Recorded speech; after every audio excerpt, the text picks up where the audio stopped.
那个时代大概他很早就中学开始学摄影啊，他的老师，他的美术老师教他暗房，就代表说他美术老师是更早学摄影。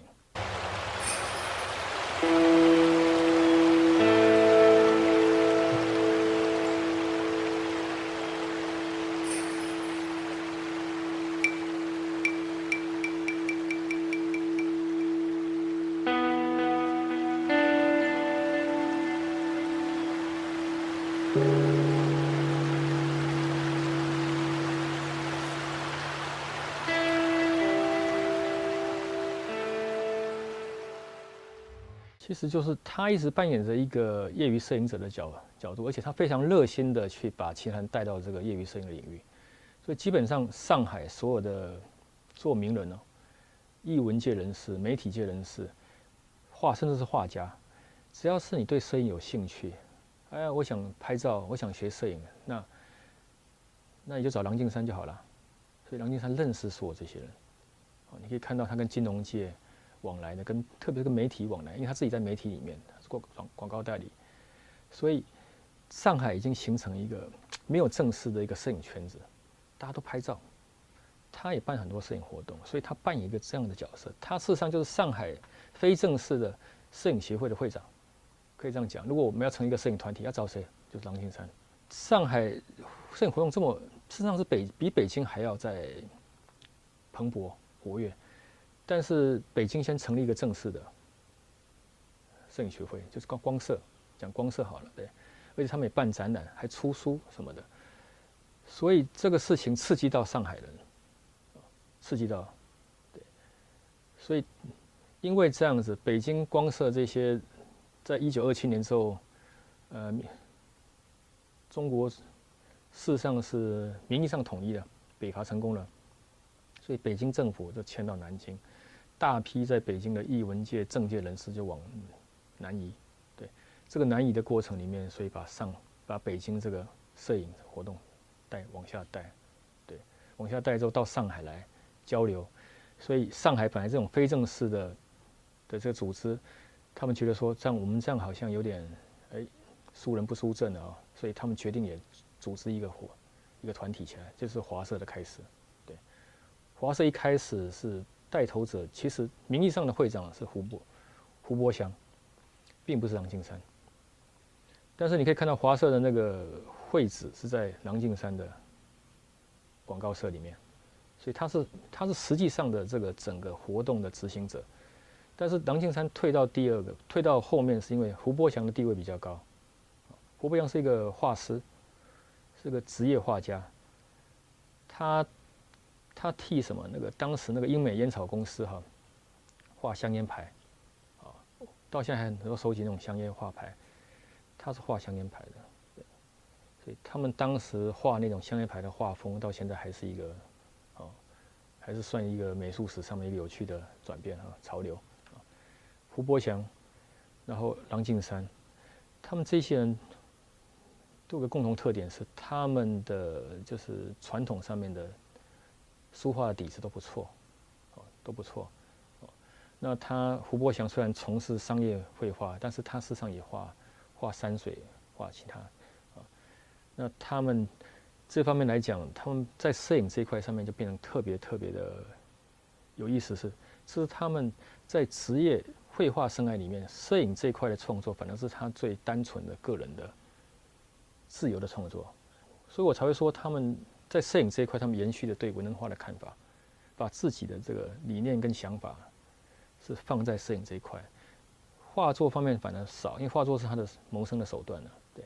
所以这个是这一群上海的摄影者，很多是画家、插画家啊。那他们在摄影上反而是最单纯的，没有任何利害关系的那种创作形式。对。在华社之前，事实上已经有一个中国摄影学会，叫林泽昌，但是这个学会是一个会员，大概我想就2-3个人吧。林泽昌跟他弟弟、表弟还堂弟，抗战胜利之后，在上海同一群人，林泽昌在跟其他人再重新复会。这时候复会的时候，抗战后的复会就把郎静山抓来当理事长了。但是当理事长这个事情，他并不是实际上有多大的参与，只是他的辈分问题。你可以说到抗战结束之后，当在战前那一批做摄影活动、摄影创作那批人，到战后还能一呼应马上站起来的，地位最高的就是郎静山。因为胡波祥他也不拍照了，这个战争对整个局面改变非常非常大，对，所以当时能找到地位最高的就是郎静山，其他人已经退了。那其他摄影团体很多负责人在战乱之中也不在了，对，所以这就变成战后这个中国摄影协会，在49年之后，这里面的人跟台湾这个有没有重复？有重复一些，但是主要活动者并没有重复。但是名义上的负责人、理事长就是郎静山，他在台湾，对，所以在台湾1953年称为附会，但严格上来讲，他们其实是不是那么一样的团体？因为郎静山在上海主要活动的时候，他是华社嘛，那他又成立上海摄影会啊，什么山友会之类的。事实上本来是4个人，后来变3个。他们后来把精力投注在参加国外的摄影比赛，所以这几个人他们是全心全力在专攻国外摄影比赛。这个对台湾跟华人地区任何，包括中国也一样，未来的甚至现在的摄影的活动还有风气影响超大的。对，我们到现在还是很喜欢摄影比赛，这个是从那个时代开始，30年代开始的。这个习惯延续到现在，到前一阵子，到上个世纪末都还在持续这样的东西。现在也有啊，现在还有什么？现在台湾也很流行参加什么 IPA 啊、PX3 啊这种摄影比赛啊，它也是另外一种形式的国际沙龙，不过它现在是网络形式的。对，摄影可以说是对他们来讲，我认为是一个在20世纪了，就随着整个五四运动或什么。那是一方面的，但一方面在某个层次来讲，摄影是变成那一代在中国人在创作上最民主的形式。我们可以讲，每个人都可以去碰一下。在上海申报的时候啊，那个当时流行的就是上海画报、时代画报。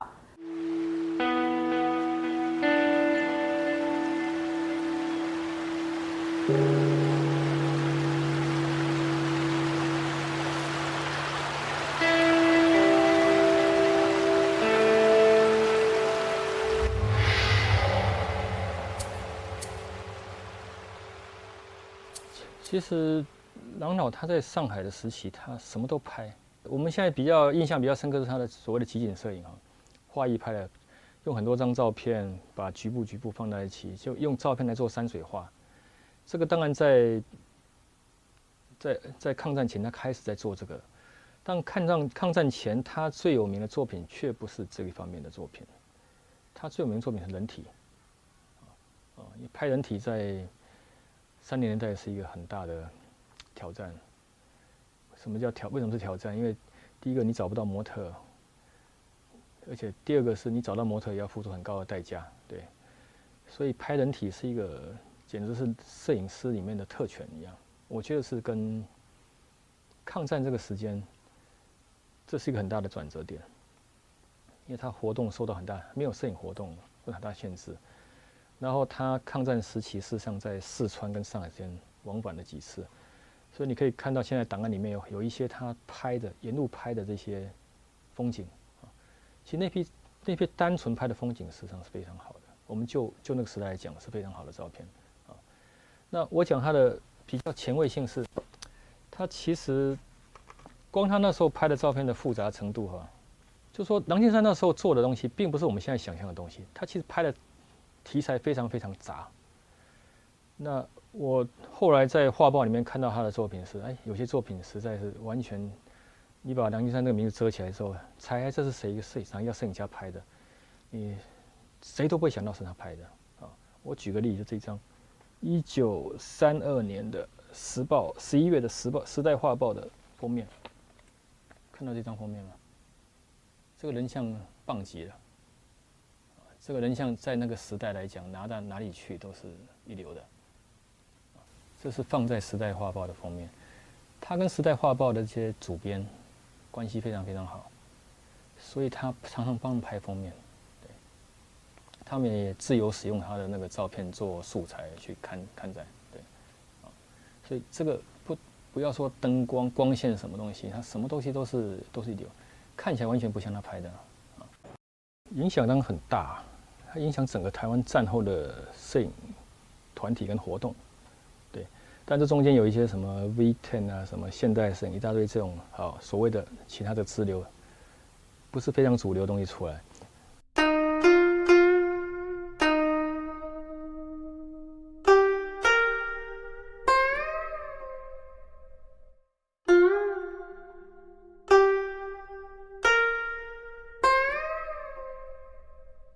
这里面比较惊艳的是像这个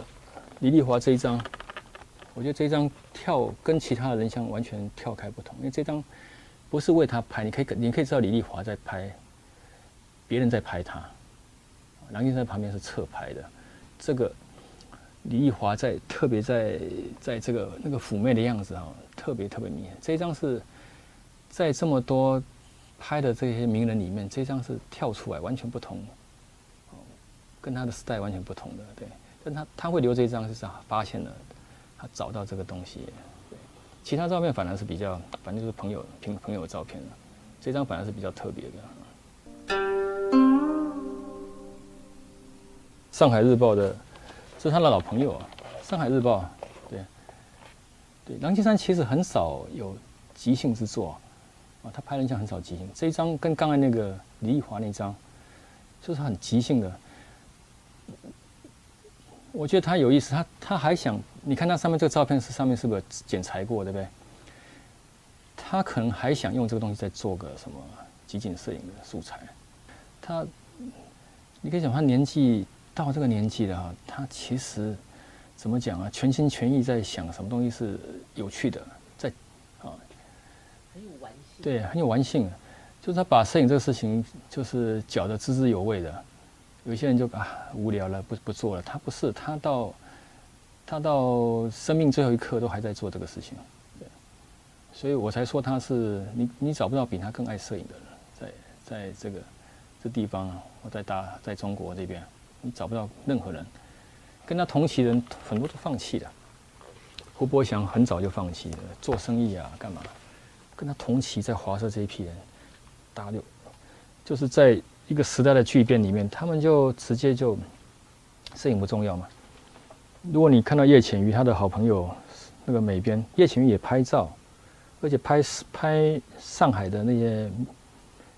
时尚的名女人拍很多，但是他抗战一爆发的时候，他就把相机丢了，就走了。他觉得他应该做的是画漫画。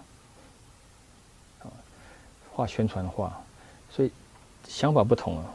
他觉得他要用绘画来救国，所以做宣传工作。他把摄影就从此就完全彻底的抛开了，对。所以他也没有想说我应该去做战地记者或什么，不是这样想的。他就说不做这个事情了，对。那郎静山是在这样的环境里面，这么大的不断的时代的变动里面，他从头到尾都想说我可以用摄影做什么。对，他一直在想这个事情，对，所以我不用管说他因为跟政府的什么关系，所以他影响了台湾这边摄影的发展，但是就摄影的角度来讲，这是一个还蛮诚实在做自己想做事情的人，对。不过他做的事情，你欣不欣赏，你都得不能去否认他这个价值，他是走了最早、最长的一个人，从头走到尾了，对，你也找不到人可以跟他相比了，对。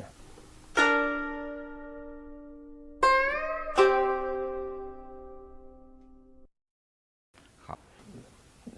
这就是郎静山，就是一个人，他从头走到尾，他告诉你，一个人做了快70、80年的摄影画，他可以做什么事情？对，他可以这么多，是吧？对，所以我觉得他是一个老顽童了。摄影上，